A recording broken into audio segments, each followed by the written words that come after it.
자, 먼저 우리 거룩한 주일에 오늘도 같이 예배드리게 됨을 기쁘게 생각합니다.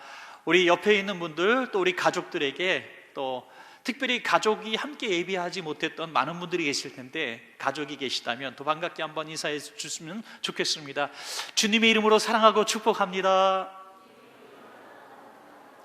네, 감사합니다. 특별히 오늘이 교회 설립 46주년 되는 날입니다. 정말 우리가 평소 같으면 떡도 하고 이렇게 서로 즐겁게 보내는 날인데, 이렇게 46주년 예배를 이렇게 조용하게 보내게 됩니다. 여러분께 떡을 준비해서 드리지 못한 것이 우리 장로님들, 또 우리 교육자들, 또 저의 마음이 참 서운하고 죄송합니다. 그래서 준비한 게 있는데 드리겠습니다. 많이 받으시기 바랍니다. 우리 학생들, 청년들이 좀 그만하시죠, 그런 소리가 들려집니다. 이게 다 이정민 장로님 때문이에요. 하도 눈물 나게 해가지고 웃겨보려고. 이 어린 연사의 노력을 좀 기쁘게 받아주시기 바랍니다. 지금은 사실 어쩔 수 없이 이런 예배를 드리고 있어요. 그렇지만 모든 넘어짐은 이유가 있는 것 같아요. 넘어짐의 이유를 우리가 생각하고 우리가 잘 보내는 것도 유익하리라고 생각합니다. 지난주에 잠시 말씀을 드렸지 않습니까? 이런 예배를 통해서 우리에게 주셨던 매일매일의 그런 예배들, 우리가 아무 때든지 집사님 교회에서 몇 시에 만납시다, 집사님 오늘 4시에 교회에서 구역 예배 드립시다, 이렇게 우리가 이야기했던 것들이 그냥 일반적인 일들이 아니라 특별한 은혜였다. 특별한 은혜였다. 며칠 전에도 우리 성도님이 교회로 전화하셔서 인터넷 예배 이렇게 물어보시면서 이런 얘기 하시더라고요. 그냥 교회 가면 안 돼요? 인터넷 예배 드리는 거 아는데 그냥 살짝 저 들어가서 앉으면 안 돼요? 이렇게 얘기하시더라고요. 그만큼 너무나 교회를 가고 싶다고, 교회에서 드리는 예배를 너무 사모하시는 모습 보면서 참 가슴이 먹먹했었습니다. 이런 전화도 받고 이런 모습들을 보면서 우리는 더 간절한 마음을 갖게 되죠. 그래서 우리가 다시 예배하게 되는 날, 다시 자유롭게 교회를 들어올 수 있게 되는 그런 날에는 우리가 얼마나 설레이는 발걸음으로 교회를 오게 될까. 전에는 벌써 주일이네, 이렇게 힘들게 아침에서 일어났던 그런 모습이 아니라, 내일 드디어 교회 가서 예배 드리는 날이구나 하는 마음으로, 설레는 마음으로 바뀌어질 수 있다는 건 천금으로도 살 수 없는 이런 축복이죠. 우리가 무언가에 굴복해서, 정권의 어떤 말에 굴복해서 우리가 예배를 문 닫는 것도 아니고, 세상의 눈초리 때문에 우리가 문 닫는 것도 물론 아닙니다. 이건 질병과의 싸움이에요. 질병, 보이지 않는 바이러스와의 싸움입니다. 우리가 성도들 가운데 단 한 사람도 이 바이러스에 걸리지 않길 바라고, 또 더 악하게 이 질병을 전파하는 사람이 돼서는 안 되는 것입니다. 그래서 우리가 이런 조치들을 취하고 있는 것뿐이죠. 그래서 우리가 다시 예배하게 된 날을 사모하면서 이런 시간들을 보내는 거 유익합니다. 그리고 또 이런 시간들을 통해서 내 개인의 신앙을 점검할 수 있다는 거, 여러분 꼭 기억하시기 바랍니다. 전에는 하나님 앞에 이렇게 정해진 예물도 드리고 정해진 헌신도 하고 또 이렇게 충성도 했습니다. 정해진 시간에 맡은 바 봉사도 하고 찬양대도 하고 교사도 하고. 여러분, 드디어 여러분의 소원이 이루어진 거 아닙니까? 한 달만 쉬었으면 좋겠다 그랬잖아요, 맨날. 하나님, 한 달만 성가대 쉬고 싶어요. 하나님, 교사 한 달만 좀 쉬어봤으면 좋겠어요. 우리는 지금 하고 싶어도 할 수가 없고, 우리 주일학교 초등부, 유년부 이런 꼬마들, 유치부 아이들, 중고등부 아이들, 청년들 너무 보고 싶지 않아요? 우리 선생님들은 너무 아이들이 보고 싶을 것 같아요. 애들 너무 보고 싶다. 볼 수 없어요. 그리고 또 우리 성도님들, 기관 식구들 볼 수가 없습니다. 이런 시간들을 통해서 나 혼자가 하나님 앞에 서 있는 것 같은, 마치 야뽕 나루토에서 하나님과 1대1로 만나고 있는 야곱과 같은 모습이 되었을 거예요. 엘리야처럼 로덴나무 아래에 쓰러져 있는 내 모습을 보게 될 겁니다. 하나님은 물론 보이지 않는 7,000명의 예비된 사람이 있다고 말씀하셨지만 지금은 홀로 서 있는 것처럼 느낄 거예요. 이런 시간들을 통해서 나는 내 신앙을 지킬 수 있는 믿음이 있는가? 여전히 영상 앞에 앉아서 똑같은 양복을 입고 똑같은 태도로 헌금을 준비하고 똑같이 찬양 부르고 똑같이 말씀 듣고 기도하면서 내가 주일날 드렸던 그런 시간들을 내가 동일하게 보낼 수 있는 내가 그런 신앙의 의지가, 믿음이 있는가 하는 것들을 점검해 볼 수 있는 것입니다. 어떤 분은 얘기해요. 이렇게 한 달 정도 드리고 나면 다시 우리가 모이기 어려울 텐데요, 영상 예배가 얼마나 편한데요. 저는 그렇게 생각하지 않습니다. 저는 우리 교회 성도님들을 믿습니다. 더 강해질 거예요. 더 사모하는 마음으로 더 하나님 앞에 내 자신을 돌아보고 반성하고 더 하나님 앞에 기도해서 공동체의 신앙으로 내 신앙을 몰랐던 그 모습을 적나라하게 내 홀로 서 있는 모습 속에서 자신의 신앙의 정체성과 그 수준을 보게 될 겁니다. 그래서 더 간절하게 기도하고 더 간절하게 하나님 앞에 매달려서 더 빛나는 얼굴로 우리는 분명히 만나고 다시 예배하게 되고 다시 우리 하나님 앞에 영광 돌리게 될 때 우리는 정말 하나님 앞에서 기뻐하시는 그런 단련된 성도들로 우리 가득 차게 될 줄로 믿습니다. 여러분,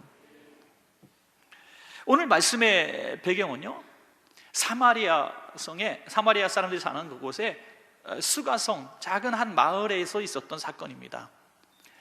사마리아 사람들은 혈통적 순교를 지키지 못했다고 해서 유대인들이 경멸했습니다.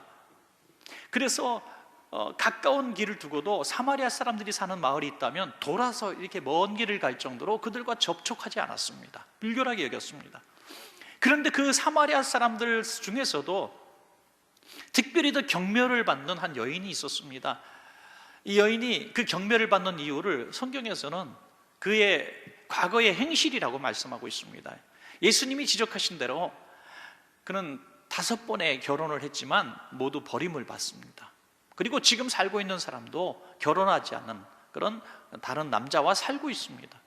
자, 마을 사람들이 어떻게 생각할까요?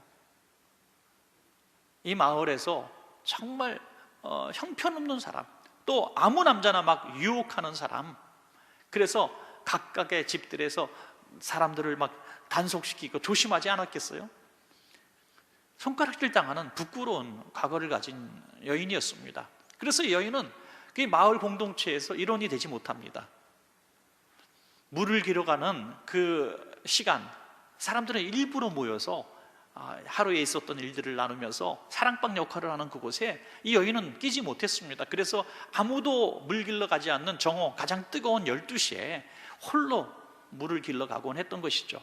그런데 어느 날 물 길러 갔더니 그곳에서 예수님이 앉아 계신 거예요. 예수님이 그 여인을 기다리신 것이라고 성경은 이렇게 말씀하고 있는 것입니다. 그리고 그 여인에게 질문을 묻습니다. 자, 물 길러 왔으니까 나에게 물을 좀 길어서 한 잔 주면 안 되겠니? 하고 물을 좀 달라 그럽니다. 그때 이 여인이 예수님께 이렇게 얘기하죠. 요한복음 4장 10절에, 자, 제가 지난주도 말씀을 드렸습니다만 여러분이 읽는지 안 읽는지 제가 다 알 수 있습니다.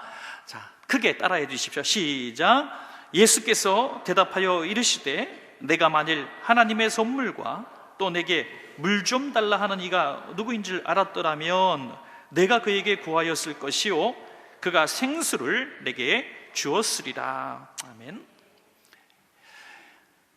내가 물을 달라고 하는 내가 누구인지 알았더라면, 내가 예수인지 알았더라면 네가 오히려 나한테 주님 제게 물을 좀 주십시오라고 이야기했을 것이다 라고 말하는 것입니다. 당시에 그 사마리아 사람과 유대인의 관계를 이 여인의 이야기를 통해서 우리는 좀 더 확실하게 알 수 있죠. 당신은 유대인인데 왜 사마리아 사람에게 물 달라 그럽니까? 상종도 하지 않는 관계인데 어떻게 말을 걸고 물달까지 달라고 하십니까? 이렇게 얘기하는 것이죠. 예수님은 사마리아 사람 유대인의 개념을 뛰어넘고 하나님의 아들 예수 그리스도와 또 한 여인을 이렇게 비교하시면서 말씀하시는 거죠. 그런데 여인은 예수님이 하신 말씀을 전혀 이해하지 못합니다. 그래서 다시 또 질문을 하죠. 아니, 우물은 깊고요, 당신은 두레박도 없고 물 기를 수 있는 사람은 난데 어떻게 당신이 나한테 물을 달라 그래야지 당신이 나한테 물을 줄 수 있다고 얘기합니까? 아니, 우리의 그 위대한 조상 야곱도 이 우물에서 물을 길어서 마셨는데 당신은 무슨 재주로 물을 기를 수 있습니까? 그럼 당신이 야곱보다 더 높은 사람입니까? 그들이 생각할 수 있는 가장 위대한 믿음의 조상의 얘기를 하면서 당신은 그 사람보다 위대한 사람입니까? 라고 이제 비난하는 것이죠. 그때 예수님이 하신 말씀이 요한복음 4장 13절부터 14절입니다. 다시 한번 읽겠습니다. 시작.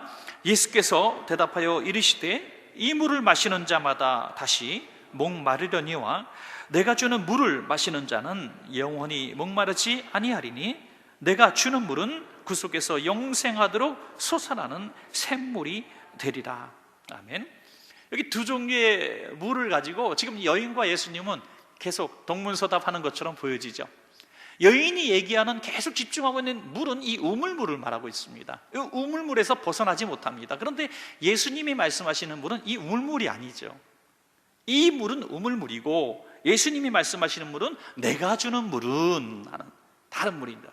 이 우물물은 우리가 생각하는 인생의 목마름을 해결할 수 있는 그런 요소들을 말하고 있습니다. 이 여인은 날마다 물이 없으면 살 수 없었기 때문에 그 부끄러움을 무릅쓰고 뜨거운 정오에 나와서라도 물을 길러 가야 했습니다. 그래서 예수님이 물을 말씀하실 때 정말 제가 안 오고도 물을 계속 마실 수 있는 방법이 있다면 알려주십시오. 호기심을 갖는 것이죠.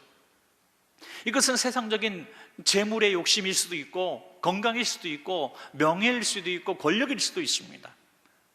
우리의 자랑거리일 수도 있습니다. 이것을 위해서 우리는 날마다 노력합니다. 없으면 살 수 없는 것처럼 죽을 것처럼 생각을 합니다. 그러나 이런 물들은 날마다 먹어야 하는 것이에요. 먹어도 만족함이 없습니다. 아무리 진수성찬으로 평생에 잊지 못할 아주 맛있는 음식을 먹어도 저녁이 되면 다시 배고픈 거예요. 우리가 그것이 인생이라고 하는 것이죠. 이게 우물물입니다.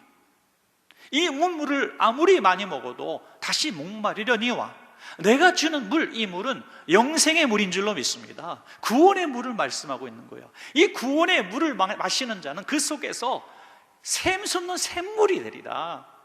예수 생명이 우리 안에 들어오시면 예수님이 주시는 그 구원의 기쁨, 그 샘물은 이 세상의 무엇으로도 채울 수 없는 영적 공허함을 채울 수 있는 만족함이 된다는 거예요. 세상의 명예와 권세와 건강, 자랑거리들이 사라진다 할지라도 예수님이 주시는 샘물이 우리 안에 있는 사람은 구원의 기쁨 가운데서 만족할 줄로 믿습니다.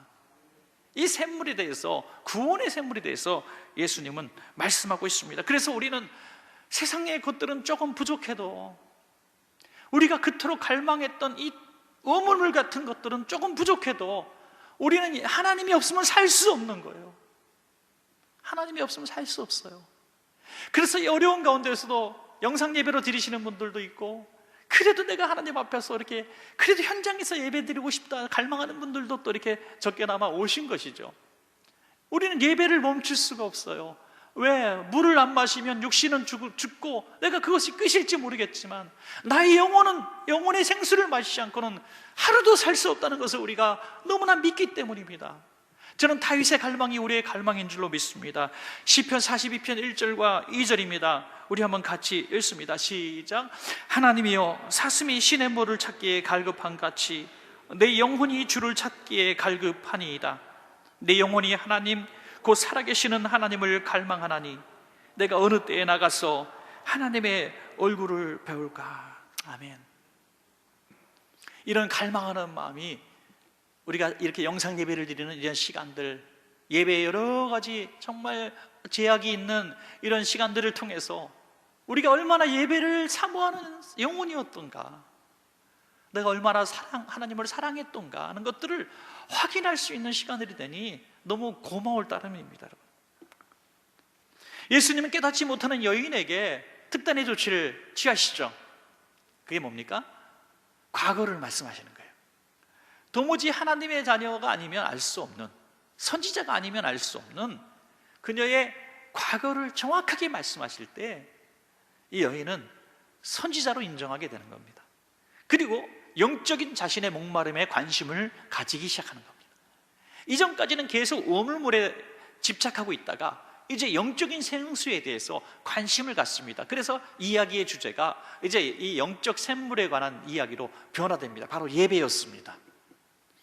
이 여인은 예수님께 묻습니다. 아주 당수로는 민감한 사항이에요. 이스라엘의 당시에는 이 두 군데의 성전이 있었죠. 하나는 예루살렘 성전이 있었고, 또 이 사마리아 사람들이 예배하는 거리심 산에 있는 이 성전이 있었습니다. 이제 이스라엘 백성들이 남과 북으로 분열된 이후에 각각 다 멸망을 당하고 포로기 시간을 보낸 이후에 다시 귀환합니다. 귀환해서 예루살렘 성전을 재건합니다. 과거에 화려했던 성전만큼은 못하지만 그래도 예루살렘 성전을 재건하고 매우 행복해합니다. 그때에 예루살렘 성전을 재건할 때 사마리아 사람들을 제외시킵니다.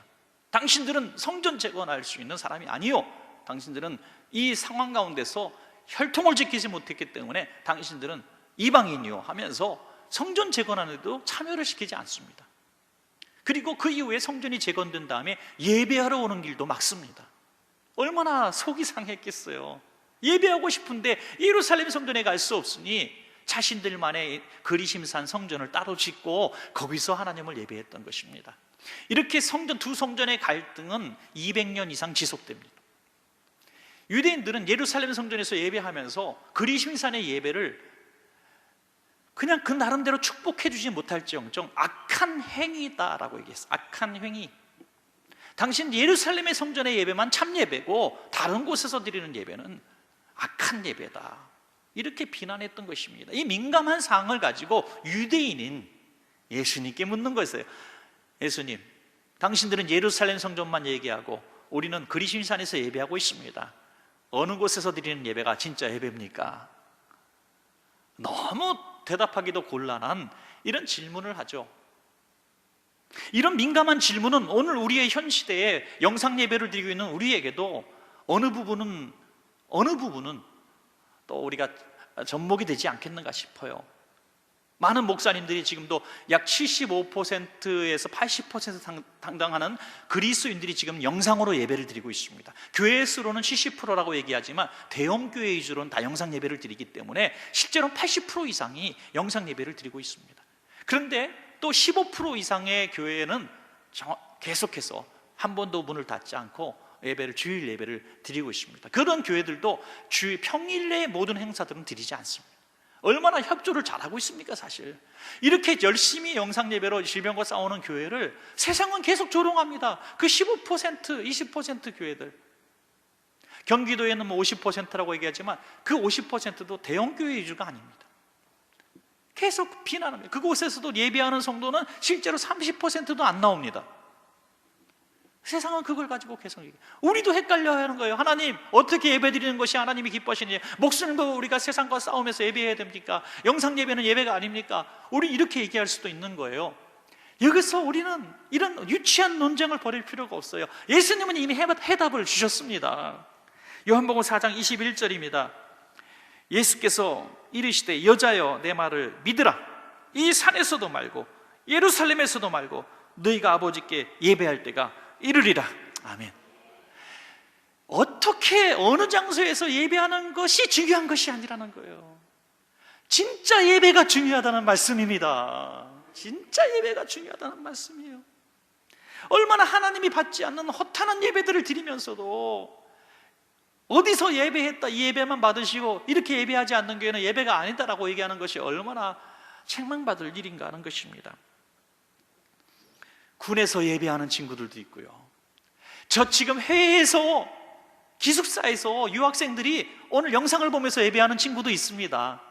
지금 외국에서 유학하는 친구들이 이 영상을 보는 것을 문의를 하는 친구도 있었어요. 계속해서 우리 전국에서, 전 세계에서 지금 이 시간에 예배하는 많은 사람들은 그럼 잘못된 예배자입니까?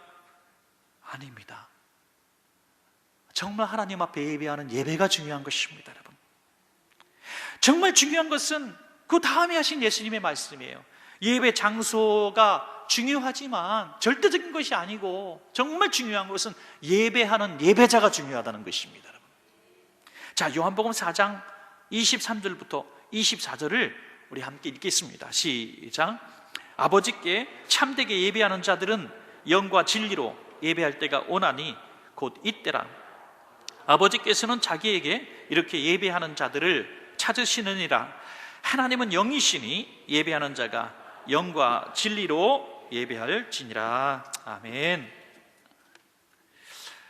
하나님은 어느 곳에 앉아서 좌정하셔서 예배자를 기다리시는 분이 아니라 어느 곳이든지 예배하는 예배자를 찾아가시는 분이십니다. 시간, 공간, 장소의 개념이 아니라 예배자를 찾으시는 하나님, 얼마나 귀합니까? 만약에 예배 장소가 꼭 절대적이라면 예수님이 오늘 이곳에 오셔서 우리 예배를 받으시는 분들 출석 체크를 하셔야 되게, 오늘 김 집사님 오셨네요, 우리 이 지사님 오셨네요, 박 장로님 오셨네요, 다 체크하고, 제가 급해서 빨리 가야 되겠어요. 어디 가시니? 영상 예배 드리는 성도님 가정 가야죠. 영상 예배가 이렇게 체크를 하시러 가십니까? 아닙니다. 성령으로 오늘 동시에 그곳과 이곳에 예배하는 예배자를 찾아오셔서 우리 예배를 지금 받으시는 줄로 믿습니다. 여러분, 오늘 그 예배, 정말 하나님이 기뻐하시는 예배는, 하나님이 찾아오시는 그 예배는 누군가? 오늘 뒷부분에 짧게 정확하게 두 군데로 말씀하고 있지 않습니까? 우리가 허탄한 논쟁을 할 필요가 없어요. 어떤 예배를 받으시는가? 두 가지를 볼 수 있어요. 첫째는 뭡니까? 따라합시다. 상한 심령으로 예배해야 합니다. 아멘. 상한 심령의 예배자를 찾아오신다고 했어요. 예수님이 이 사마리아 성에 왜 오셨습니까?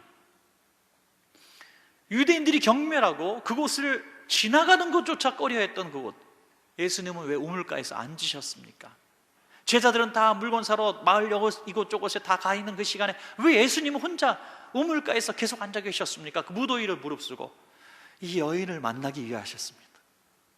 이 여인의 심령을 아시기 때문에, 이 여인은 이 사마리아 성 중에서도 가장 마음이 상한 여인이었습니다. 그러나 그 여인에게는 예배의 갈망이 있었습니다. 그래서 영적인 이야기를 나눈 첫 마디 질문이 예배였습니다. 예배. 늘 영적인 갈망, 예배의 갈망으로 차 있는 여인을 예수님은 기다리셨던 것입니다. 시편 51편 17절 말씀입니다. 우리 함께 읽겠습니다. 시작. 하나님께서 구하시는 제사는 상한 심령이라. 하나님이여, 상하고 통회하는 마음을 주께서 멸시하지 아니하시리다. 아멘.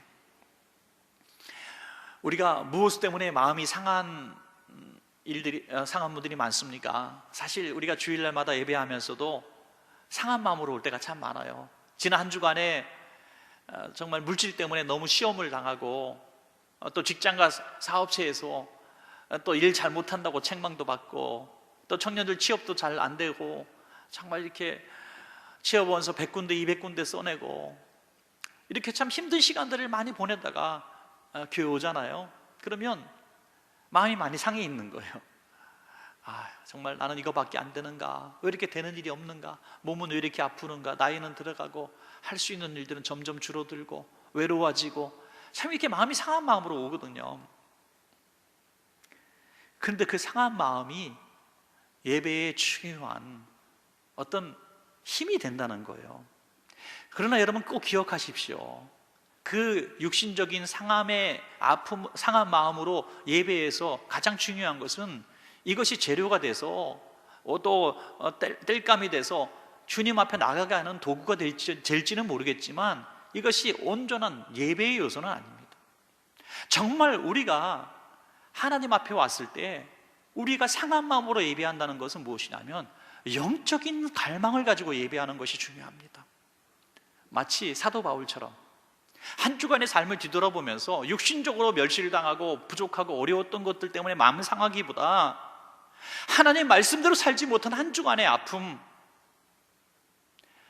한 주간 동안의 삶을 통해서 주님의 영광을 돌리지 못한 것에 대한 슬픔들, 내 할 수 없는 이 연약한 육심 때문에 나는 마음은 안 그런데 또 입술로 범죄하고 또 다투고 멸시하고 상처를 주고 내 자녀들에게 성실하게 하지 못했고, 우리 아내와 남편에게도 또 부모님에게도 이웃들에게도 하나님의 말씀대로 사랑을 베풀지 못하고, 이런 일들 때문에 내가 마음이 상해한다는 거예요.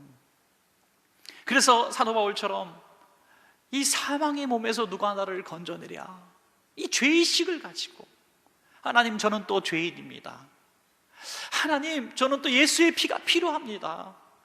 주님, 오늘 예배를 통해서 예수 그리스도의 보혈의 은총을 베풀어 주셔서 우리 죄사함의 은총을 통해서 이 상한 마음을 위로하여 주시고, 다시 하나님께서 내 죄사함을 해주신 것을 내가 믿고 한 주간 다시 세상을 향해서 살아갈 힘을 주십시오. 이것이 온전한 상한 예배자인 줄로 믿으시기 바랍니다. 여러분, 우리는 예배를 통해서 이것을 꼭 깨달아야 된다. 평생 동안 육신적인 마음의 상함을 가지고 육신의 물을 구하는 사람들로 예배자의 모습 속에서 많이 볼 수 있어요. 때로는 그분들이 더 뜨겁게 기도하는 것 같고, 더 뜨겁게 갈망하는 것 같고, 또 뜨겁게 하나님 앞에 신앙생활 하는 것 같이는 보일 수는 있어요. 그러나 그런 신앙생활은 365일 쳇바퀴 도는 거예요. 계속해서 매일같이 육신의 물을 구하는 거예요. 그것 때문에 마음 상해하고 교만해지기도 해도 또 넘어지기도 하다가, 하나님이 원하시는 상한 마음은 이 영적인 물 때문에 상해하는 것이죠. 그래서 우리가 마음의 죄악을 우리가 볼 수 있는 것이 너무나 중요합니다. 얼마 전에 제가 책을 하나 읽었는데, 이분은 굉장히 인권에 굉장히 관심이 많으시고 또 대학에서 강의를 하는 분들입니다. 그리고 사회복지에 관심이 많고 그런 소수자들에 대한 이런 인권에 대해서도 굉장히 앞선 사람입니다. 그래서 어떻게 보면 좀 우리하고는 거리가 먼 주장인 것처럼 보일 정도로 그렇게 굉장히 소수자들에 대해서도 굉장히 변호하는 사람이에요. 그런데 어느 날 한 그룹에서 세미나를 하고 토의를 하고 차를 타고 나오는데 한 사람이 따져 묻더랍니다. 당신은 오늘 왜 그런 용어를 쓰셨습니까? 장애인들이 많이 마음 상했습니다. 그러다는 거예요. 아니, 그래서 내가 사회복지라는 사람이 평생을 소수자의 인권을 놓고 장애인들의 인권을 놓고 지금까지 몸부림치고 강의하고 책을 쓰는 사람인데 내가 언제 장애인들을 차별하는 발언을 했단 말입니까? 했다는 거예요. 무슨 말을 했습니까? 그랬더니 왜 결정장애라는 말을 쓰셨습니까? 그러더래요. 결정장애. 자기는 나는 무슨 결정을 할 때 짜장면을 먹을까 짬뽕을 먹을까 까만 옷을 살까 흰 옷을 살까 늘 결정을 못하는 결정장애가 있어요. 호호호 그랬다는 거예요. 그런데 거기에 있는 장애인들이 마음이 상했다는 거예요. 장애라는 말을 듣는 순간 마음이 상했다는 거예요. 여러분, 참 어려운 이야기죠.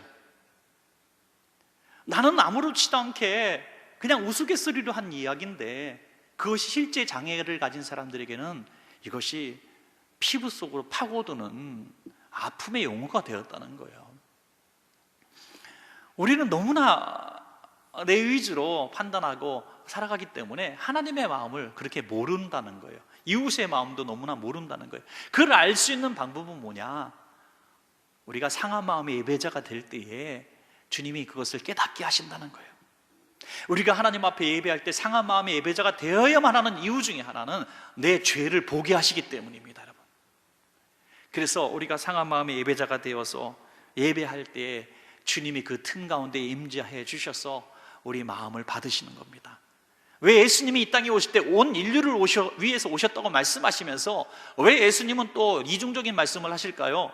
어느 게 맞는 말씀인지 잘 모르겠어요. 온 인류에게 밀칠 큰 기쁨의 좋은 소식을 안고 오셨다고 하더니 어느 날 갑자기 나는 죄인을 위해서 오셨다고 말하고요, 나는 의인을 위해서 오지 않았다고 말씀하세요. 왜 그러셨을까요? 이 땅에 온 인류를 위해서 오셨지만 주님을 필요로 하는 사람들은 죄인이라고 생각하는 사람들, 또 세상에서 멸시받는 자들, 연약한 자들이 예수님을, 또 병자들이 예수님을 필요로 했기 때문에 그분들을 위해서 오신 분이라고 스스로 말씀하신 것입니다. 오늘 우리 귀한 원천가족 여러분, 우리 모두는 주님을 필요로 하시는 성도님들 되시기 바랍니다. 그러기 위해서 나는 마음이 상해야 하는 것이죠. 하나님, 저는 주님이 필요합니다. 이 땅의 생수의 문제가 아니라 영적 목마름이 필요합니다. 주님 은혜를 주옵소서. 난 예수님이 너무 필요하고 예배가 필요한 예배자입니다. 그럴 때 오늘 영상으로도 예배할지라도 가장 풍요로운 영적 충만함을 누리는 복 있는 예배가 될 줄 믿습니다, 여러분. 자, 마지막 두 번째 우리가 거룩한 예배를 드리는 요소는요, 영과 진리로 예배해야 합니다. 따라합시다. 영과 진리로 예배해야 합니다. 첫 번째는 상한 마음의 예배자가 되는 것이고, 두 번째는 영과 진리로 예배하라는 것이죠. 요한복음 4장 23절입니다. 시작. 아버지께 참되게 예배하는 자들은 영과 진리로 예배할 때가 오나니 그랬습니다. 참된 예배는요, 영과 진리로 예배한다. 영으로 예배한다는 게 뭡니까? 하나님은 영이시니 예배하는 자는 영으로 예배해야 한다는 것이죠. 우리가 육신적으로 공간을 초월해서 여러 곳에 앉아 계시지만 우리의 영혼으로 하나님의 영과 만나면 이것이 성공적인 예배입니다. 육신과 육신의 만남은 어느 카페에서 만납시다, 어느 식당에서 만납시다 라고 말할 수 있겠지만 이건 육신적인 접촉의 만남이죠. 하지만 하나님은 그렇게 육신적으로 만날 수 있는 분이 아닙니다. 하나님은 우리의 영과 하나님을 만나는 그 순간이 우리의 성공적인 만남이요 예배가 된다는 것입니다. 여러분 각 가정에서 지금 어디에서 예배하시던지 여러분 영으로 예배하십시오. 그러면 성령이신 우리 하나님이 여러분 예배 장소로 지금 임재해 주셔서 여러분의 영혼에 우리 하나님의 임재하심을 깨닫게 해 주실 것입니다.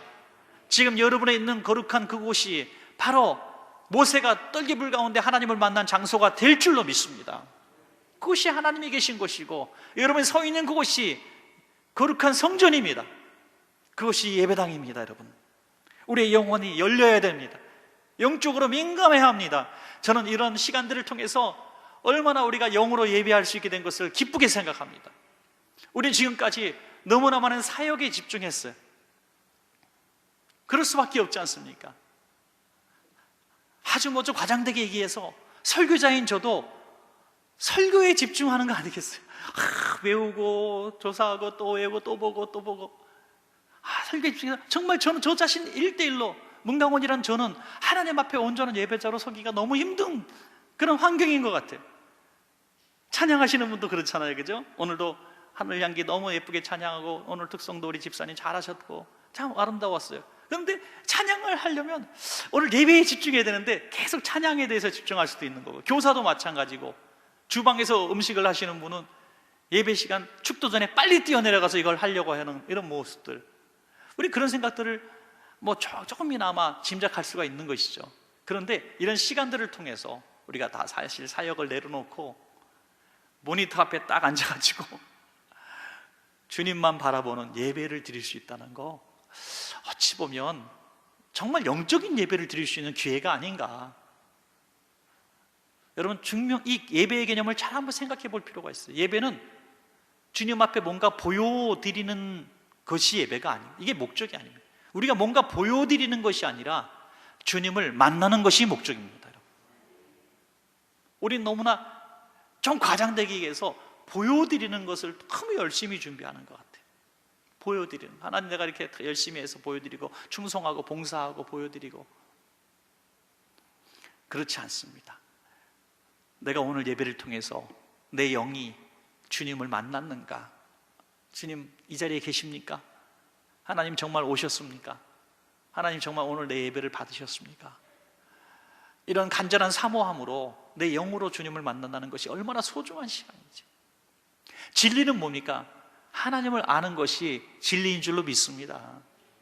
하나님이 누구신지 알고 예배하는 것입니다. 이 사마리아 여인은 이 예수님이 누구신지 전혀 짐작조차 하지 못하고 유대인 중에 한 사람으로 생각합니다. 그래서 그 논쟁이 계속 이 다른 이야기가 죽어가는 것이죠. 이 여인은 계속 육신의 우물물을 얘기하고 예수님은 계속 생명수를 얘기합니다. 구원의 생명수를 얘기합니다. 그러다가 어느 날 이것이 점점 좁혀져서 이야기가 하나로 딱 뭉쳐집니다. 그 순간이 언제입니까?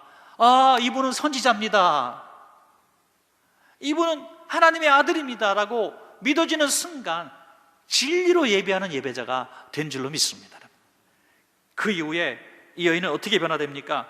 요한복음 4장 28절부터 30절까지 우리 마지막 절인데요, 우리 같이 한번 보도록 하겠습니다. 28절부터 30절 시작. 여자가 물동이를 버려두고 동네로 들어가서 사람들에게 이르되 내가 행한 모든 일을 내게 말한 사람을 와서 보라. 이는 그리스도가 아니냐 하니 그들이 동네에서 나와 예수께로 오더라. 아멘. 여러분, 신앙생활 많이 지치고 피곤하신 상태에 계신 분들이 많이 계실 거예요.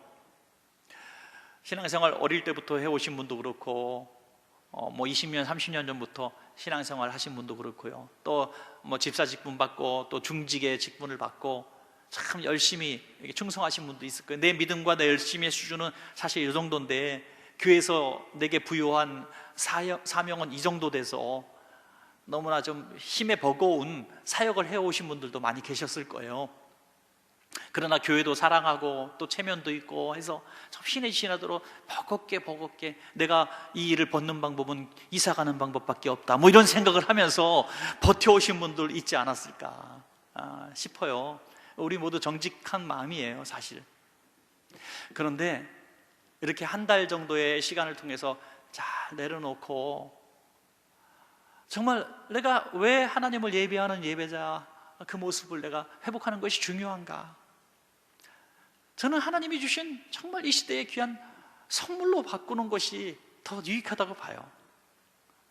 그래요, 하나님. 내가 가만히 생각하니까 첫신앙, 첫사랑 잊어버렸었네요. 예수 만났을 때 첫 감격 잊어버렸었네요. 그냥 교회 오는 건 마냥 행복했던 초신자 그 감동들을 내가 잊고 살았네요. 교회에 일하러 가고, 교회에 봉사하러 가고, 교회에 뭔가 내가 안 가면은 큰일이 나니까 또 전화 빗발치니까 또 내가 도와주러 가고, 이런 개념의 예배자가 아니라 정말 날 구원하신, 날 위해서 죽으신 예수님 너무 고맙고 감사해서 내가 그 예수님 앞에 와서 주님, 내 삶을 드립니다, 내가 하나님을 예배합니다, 이런 진정한 예배자로 영과 진리로 예수님이 누구신지 아는 그 믿음으로 하나님을 예배하고 있다는 그 시간들, 그냥 예배에 집중할 수 있는 이 시간들이 어찌 보면 얼마나 소중한 시간인지 몰라요. 여러분, 정말 이 시간들을 그렇게 보낼 수 있다면 우리가 다시 예배하는 날, 다시 모여서 예배하는 날 얼마나 더 기쁨이 배가 될까 하는 그런 기대들을 해보게 됩니다. 우리는 곧 물동이를 버려두고 육신의 우물물을 깃던 물동이들을 내팽개치고 다시 세상으로 나가서 주님이 필요한 사람들에게 우리 이렇게 외치는 날이 올 겁니다. 내가 예수님을 만났습니다. 여러분도 영원한 생명수 샘물을 주시는 예수님을 만나십시오. 그분이 구원이고 우리에게 축복이고 영원한 생명수 샘물의 근원 되십니다 라고 이야기하는 날 반드시 올 줄로 믿습니다. 여러분 모두에게 이 어렵고 힘든 시기에 영상으로 예배하고 또 이 자리에 얼마 되지 않은 분들도 오셨지만, 어디서 또 해외에서 어디서 예배하든지 지금 차 안에서 예배하는 분들도 계실 거예요. 어떤 분도 좋습니다. 이 어려운 시기에 잘 정말 지나시고, 또 한 분도 하나님 허락 없이 병 걸리지 마시고, 이런 얘기까지 해야 되나요? 꼭 손 닦으시고, 어디 갈 때 사람 만날 때 마스크도 쓰시고. 이 질병은 믿음으로 하는 게 아니에요. 질병은 우리 위생 잘 하고 우리가 잘 건강관리 하는 거예요. 그렇게 막 다니면서 마스크 안 끼고 손도 안 닦고 난 믿음으로 안 걸릴 거야, 이렇게 얘기하는, 무슨 독을 마실지라도 먹고 돌아가시는 많은 분들이 계시잖아요. 그런 거 아닙니다. 우리의 믿음은 그런 어리석은 믿음이 아니에요. 사랑하는 여러분, 정말 잘 견디시고 원천교회 성도님들 한 분도, 그 가족도 한 분도, 우리가 알고 있는 한 분도 이 질병에서 해방되시고 건강하시고 이 위기를 극복하시고 하나님께 다시 기쁨으로 예배하고, 또 수요일날 금요심야 우리 영상 예배에 계속 참여하셔서 큰 은혜 누리시기를 주의 이름으로 축복합니다.